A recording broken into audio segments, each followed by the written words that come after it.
Kalangan wanita terutama ibu rumah tangga menjadi kelompok yang sangat rawan menerima dampak kecurangan pemilu. Terutama sangat rawan terpapar tersebarnya berita bohong melalui media sosial.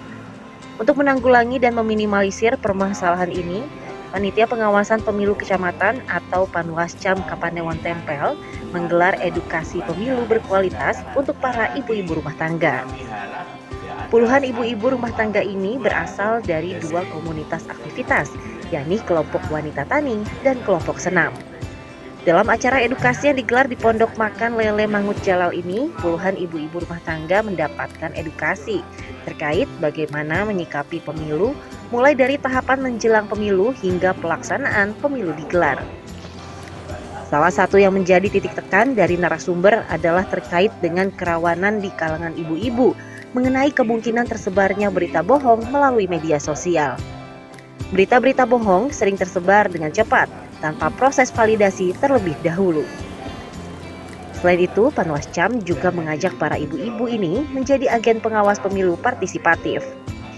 Artinya, ibu-ibu juga menjadi agen yang memantau potensi pelanggaran di kalangan masyarakat.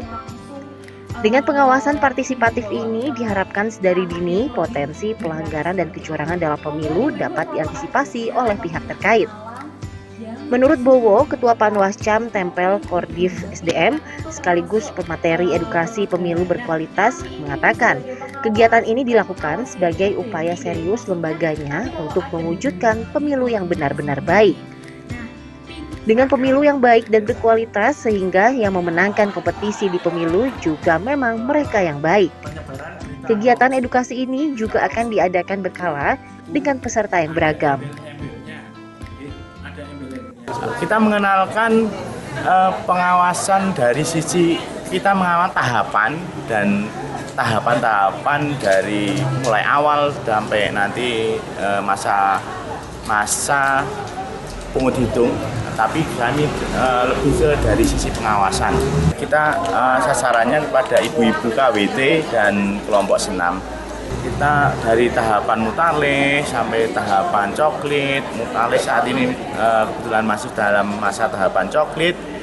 Kita garis besarkan ke tahapan coklit dan setelah coklit nanti ada penetapan DPS, DPT dan input dari dari pertemuan kali ini ialah nanti diharap dari ibu-ibu KWT maupun kelompok senam itu bisa menjadi relawan partisipatif untuk sebagai pengawas. Sementara itu dari wanita kelompok tani dan dari kelompok senam desa menganggap kegiatan ini sangat bermanfaat. Dari kegiatan ini mereka mendapatkan wawasan apa saja yang harus dihindari saat pemilu. Mereka juga siap menjadi mitra dari panitia pengawas pemilu untuk memberikan informasi terkait potensi kecurangan di lapangan. Petik kayak gini toh, nanti misalnya kalau ada berita bohong itu kita bisa melaporkan. Kita juga suka kalau kayak gitu. Nanti kalau ada yang tidak beres itu kita bisa ngomongi dulu, yang kita berempat gitu loh, empat matang gitu loh. Harapannya kalau aku itu sungguhnya ayam tentrem, nggak ada apa-apa. Kita bisa lebih tahu cara memilih yang benar, terus mengetahui pelanggaran-pelanggarannya, yaitu berpartisipasi dalam pemilihan pilkada. Pemilu berkualitas adalah harapan semua rakyat Indonesia. Sebab dengan pemilu yang berkualitas, siapapun yang terpilih dan memenangkan kontestasi dari pemilu berkualitas adalah mereka yang berkualitas juga. Dari Sleman, Daerah Istimewa Yogyakarta, Dani Irawan, Kabaripun Jogja melaporkan.